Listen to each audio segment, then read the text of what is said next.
A Superliga está em sua 25ª edição. Quais as mudanças da competição? Bom, eu acho que ao longo desses anos muitas coisas aconteceram, muitas coisas ainda precisam acontecer para que se melhore cada vez mais o nível do voleibol brasileiro, em termos de planejamento, de organização. Eu já há alguns anos eu sou contra o ranqueamento, talvez seja o único técnico que tenha sido constantemente contra o ranqueamento. Alguns treinadores depende de como está o time. Eu acho que não depende de como está o time. Eu acho que você tem que pensar no bem do voleibol brasileiro, o que é bom e o que é ruim, para que cada vez nós tenhamos uma melhora e uma exposição muito mais positiva em todos os sentidos.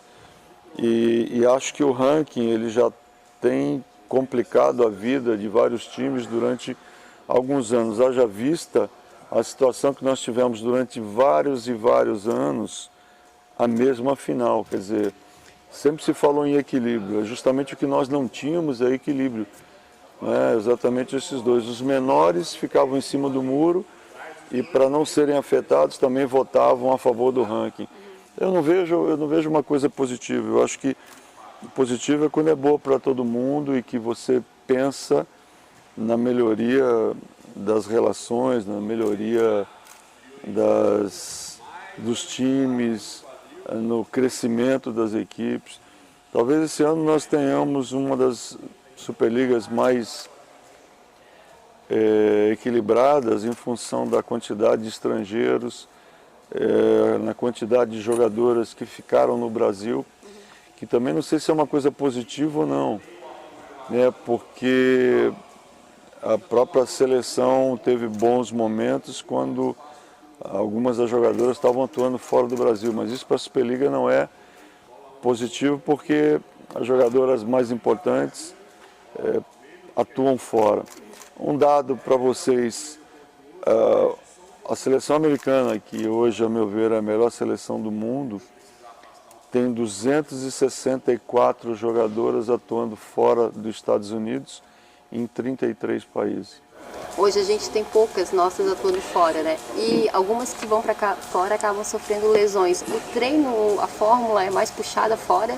Eu acho que a gente dá um enfoque, a gente dá uma importância muito grande com todos os cuidados, né? E muitas vezes isso não é visto da mesma maneira lá fora.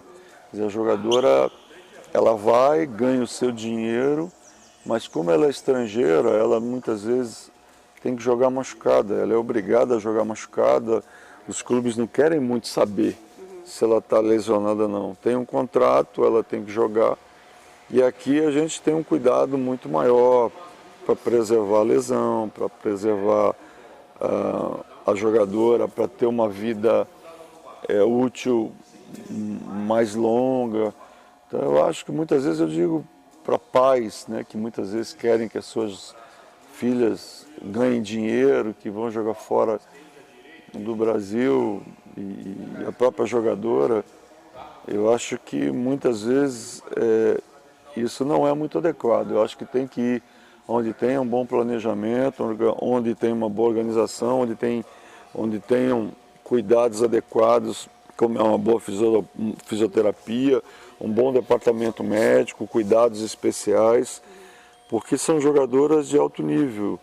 E a gente sofreu demais esse ano com a seleção por causa disso, muitas contusões. E agora tem uma Tandara ainda, né? A Tandara foi para a China e já sofreu uma lesão lá de torce de tornozelo, que é um pecado, mas está bem, graças a Deus está bem, vamos ver. Ô Zé, só para voltar um pouquinho, você falou do ranqueamento, né? Na tua opinião, como deveria ser? Não deveria ter, porque ao longo dos anos o ranqueamento ele foi sendo adequado às possibilidades do time, dos times. Então foi se dando um jeitinho brasileiro, que eu sempre fui contra, né, para poder ajustar para as equipes e tudo mais. Eu acho que o ranqueamento ele não foi pensado nisso. Eu participei do início porque eu era técnico do Pão de Açúcar e a Sadia, na época, tinha a seleção nacional. Então, foi criado o ranqueamento para haver uma distribuição melhor ou mais adequada entre as equipes. Só que ao longo dos anos foi se amoldando e se tentando adequar. Um clube não podia. Então para esse clube a gente sempre dava um jeitinho.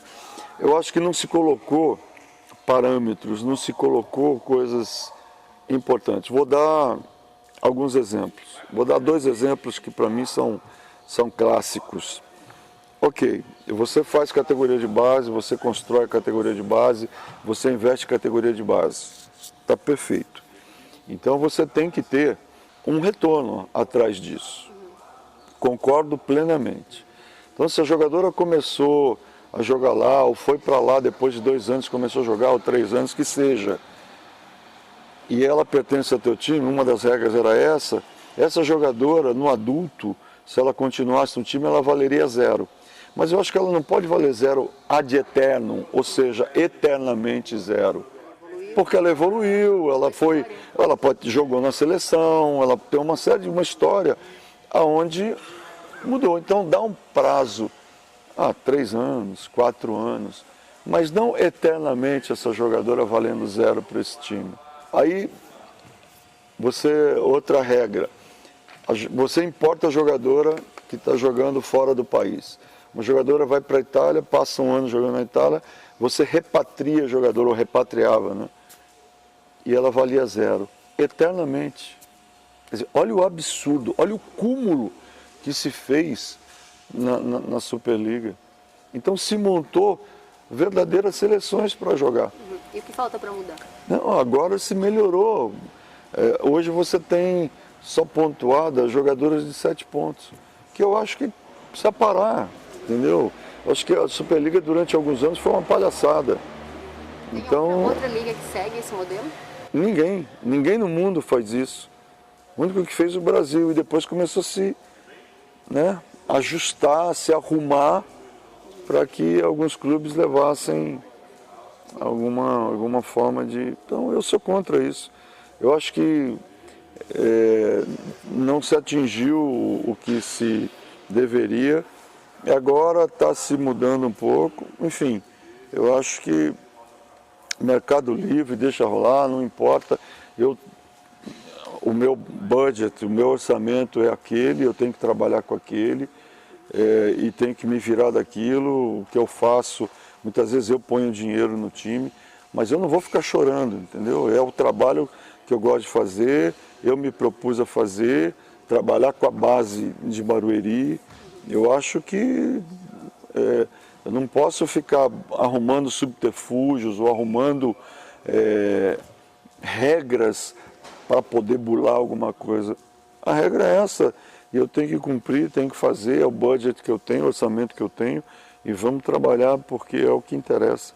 Esse ano a disputa está entre Osasco, Minas, Praia Clube, SESC e Elenco. Não acho. Não acha? Não acho. Quem que faltou? O nosso investimento, talvez, desses times que você tenha dito, é um dos menores. Eu acho que hoje a gente tem o Praia, que tem um elenco forte, uma comissão técnica muito bem montada. Você tem o time do Rio, que é um time de tradição e também que tem as mesmas características, com boas jogadoras, uma boa comissão técnica. Depois a gente tem o Minas, que teve um grande investimento, levando a Natália e a Gabi para lá, e com um time que já tinha. Então acredito que eles vão brigar pelo título esse ano. Depois aí nós temos Osasco, nós temos Bauru, que também investiu, trazendo a Juf, a Palácios Cubana permaneceu, levou Fabiola, então tem um investimento importante. E depois vem o resto, que tem investimentos menores e estão trabalhando para tentar se manter na Superliga e tentar algum resultado positivo. Eu não acho que o nosso time está nessa leva. Eu acho que a gente vai ter muita dificuldade, a gente vai ter situações difíceis durante a Superliga, mas eu acho que vai ser uma Superliga interessante para fazer com que essas jogadoras mais jovens, que nós optamos por contratar esse ano, por tentar trazer para o elenco esse ano, que elas cresçam, que elas tenham oportunidade de jogar, porque são jogadoras promissoras para o futuro. Essa foi a ideia desse planejamento. Algumas jogadoras mais velhas, mais experientes, que é o caso da Skowronska, que é polonesa, a Dani e a Thaísa foram jogadoras para a gente importante, a própria vinda da Amanda, que também é uma jogadora mais importante, mas as demais são jogadoras na faixa de 21, 18, 23, né, mais ou menos nessa faixa, e que a gente está tentando fazer com que elas cresçam, que elas se desenvolvam para o futuro. Além do crescimento, óbvio, participando da equipe, com a experiência que ganha, é uma vitrine, né? Eu acho que você participar de uma Superliga é sempre uma vitrine, principalmente jogando contra as melhores jogadoras do Brasil, as melhores equipes do Brasil, que hoje, eu sempre digo que graças a Deus, né, a gente, apesar da nossa economia estar na situação que está, a gente conseguiu trazer os times, conseguiram se apertar de um lado e de outro, mas trazer jogadoras estrangeiras que também abrilhantam o campeonato, melhoram o nível do campeonato, são escolas importantes no mundo que vão influenciar a nossa escola brasileira de vôlei. Então eu acho que o caminho realmente é esse, técnicos estrangeiros que estão participando da Superliga, que também trazem as suas ideias, trazem as suas formações, as suas maneiras de ser. Então eu acho que tudo isso é muito enriquecedor para todos nós. Foi assim que a Itália se tornou um país importante no voleibol do mundo, foi assim que a Turquia também fez, foi assim que a própria Rússia vem fazendo, a importação de alguns treinadores e de estrangeiras, né? Então eu acho que esse é o caminho e eu acho que por isso nós vamos ter uma Superliga bem disputada. Santa Catarina voltou a ter um time na elite do voleibol nacional. Balneário é a sede dessa equipe pela primeira vez. Quais os benefícios que um time da Superliga traz para a cidade? Bom, eu fico muito feliz, né, porque eu tive a oportunidade por 2 vezes de trabalhar em Santa Catarina, uma vez jogando pelo Olímpico de Blumenau e outra vez sendo técnico da Unisul em Florianópolis. Eu acho que o estado é um estado que tem um material humano muito interessante. Tem garotas, tem jogadores com biotipo adequado, que são muito apropriados para poder jogar o voleibol. E quando surgiu a ideia do time vir para cá, de se montar uma equipe, eu fiquei muito feliz. Feliz porque eu acho que, além do estado, a cidade abraçou o time. E o público tem comparecido, está realmente encantado com o time, está se solidarizando e tentando ajudar, né, de uma forma ou de outra.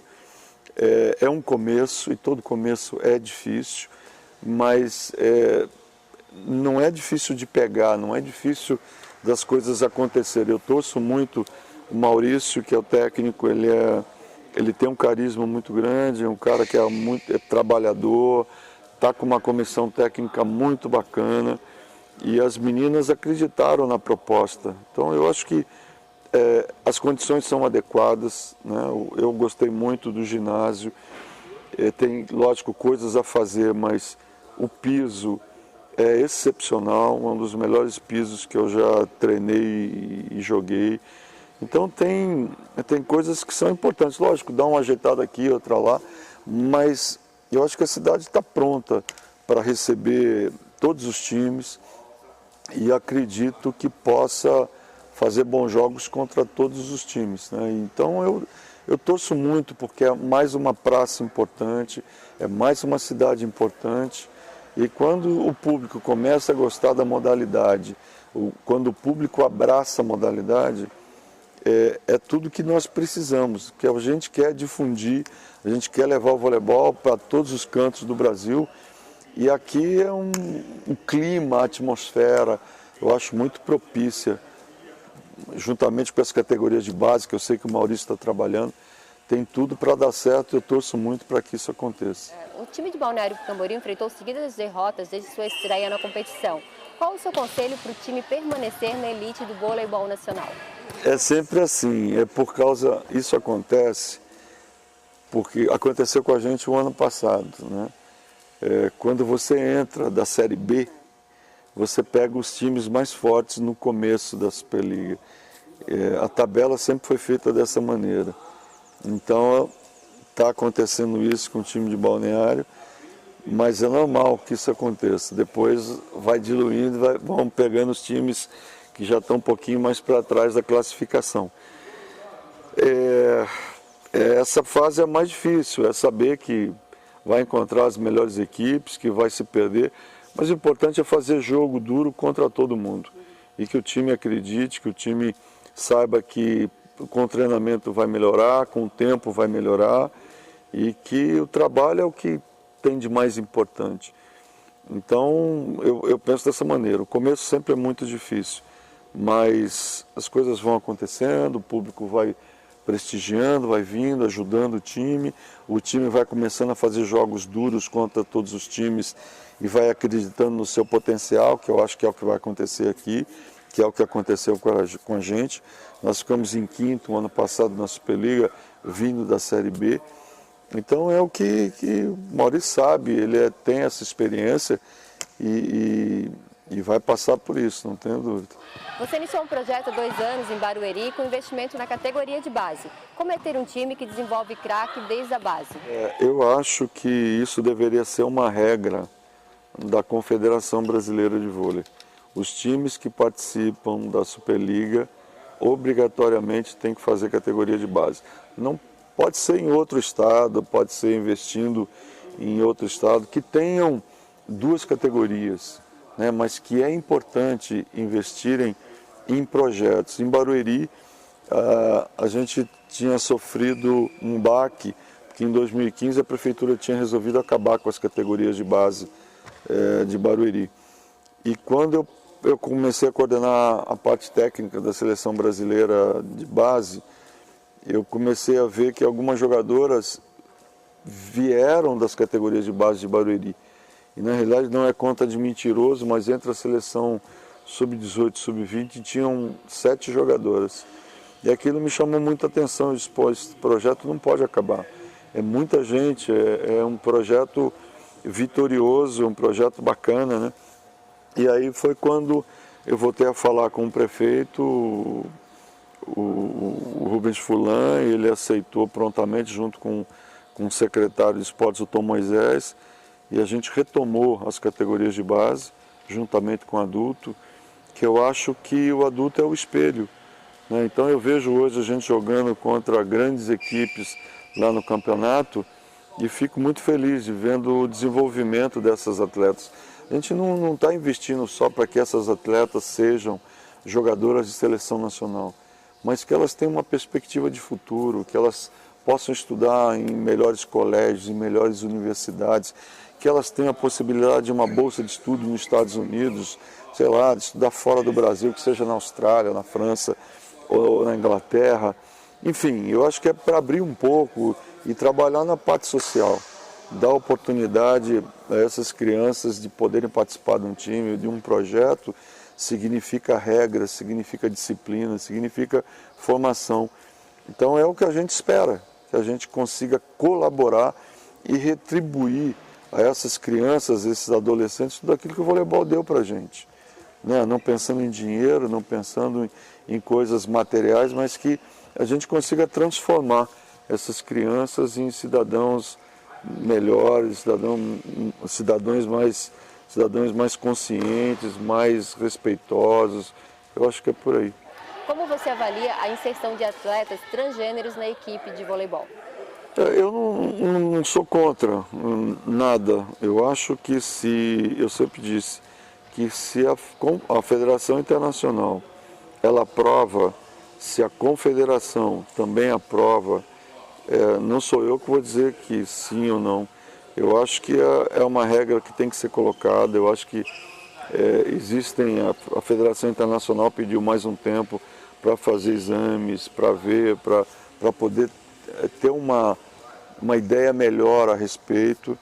E eu respeito isso também. Eu acho que tudo é viável, mas se houver essa possibilidade, não vejo problema algum. Eu acho que a vida segue, são sinais dos tempos e para mim está tudo bem. Eu acho que tem que liberar para o mundo inteiro e que seja assim se for aceito e acordado por todo mundo. Eu não vejo problema nenhum. Você conquistou praticamente todos os títulos com a seleção brasileira. O que lhe motiva a continuar?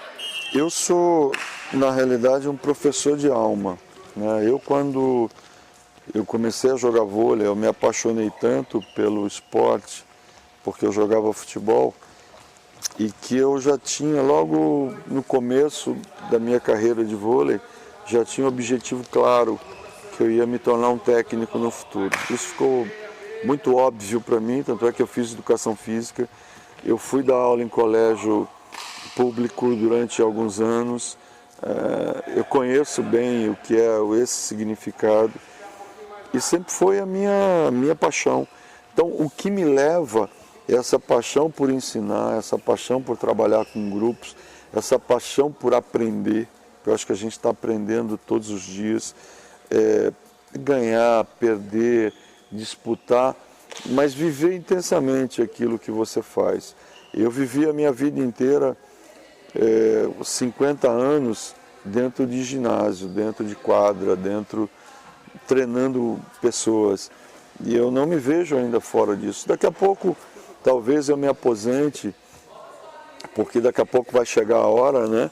Mas eu ainda tenho essa vontade de estar ensinando, sabe? De tentar passar para as pessoas, para as jogadoras, um pouco da minha experiência, formar novos treinadores, que é o meu grande objetivo para o futuro do voleibol brasileiro, é deixar algum legado de conhecimento para eles e que possa ajudá-los no futuro.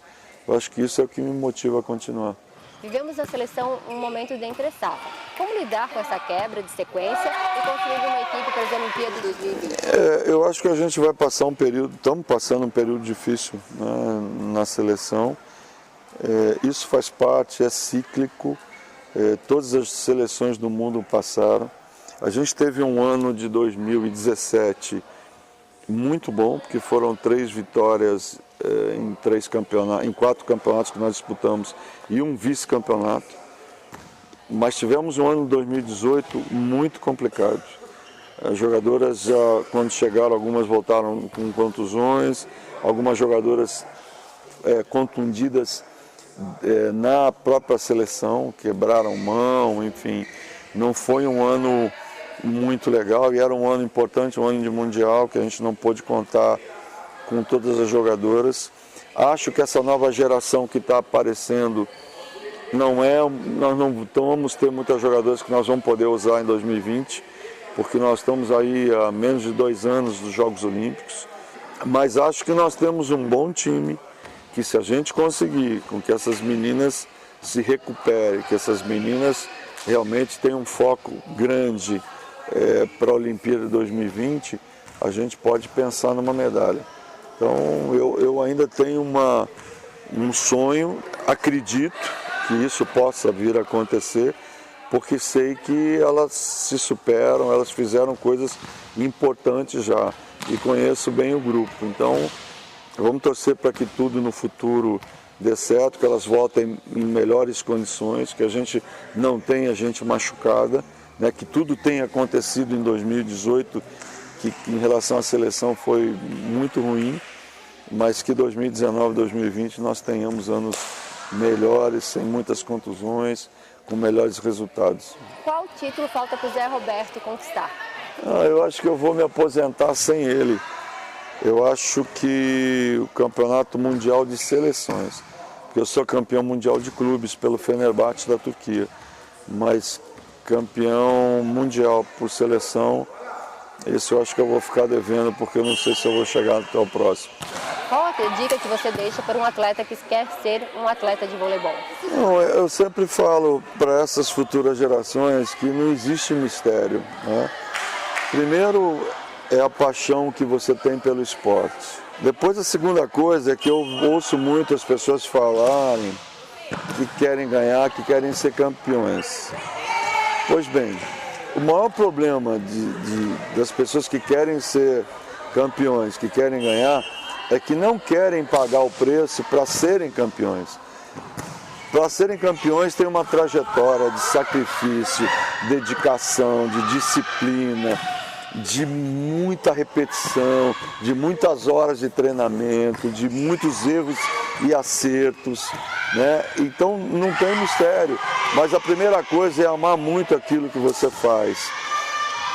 E a segunda coisa, como regra, é que essa paixão, ela não tem ela pode te levar a querer ser um dos melhores do mundo, mas para isso tem que ter algo a mais. E esse algo a mais, a única coisa que vai te dar é o amor. É a vontade de que você querer fazer, é a vontade de se dedicar, é a vontade de levantar cedo e trabalhar, é a vontade de não ser o último a sair da quadra depois de estar extenuado, estar muito cansado e no dia seguinte ter um novo desafio, um novo dia. Eu acho que é isso que se faz um campeão, né? Não se contentar nunca, é estar sempre buscando coisas novas, é aprendendo sempre, ter os pés no chão, humildade para aprender e nunca se achar que você é o máximo. Então eu acho que, porque as derrotas elas vão acontecer na sua vida e quando você se achar, sempre vai ter uma derrota para te jogar de novo para o lugar que você sempre deveria estar, que é tranquilo, sabendo que o seu adversário também quer ganhar e que você tem que ter respeito por ele.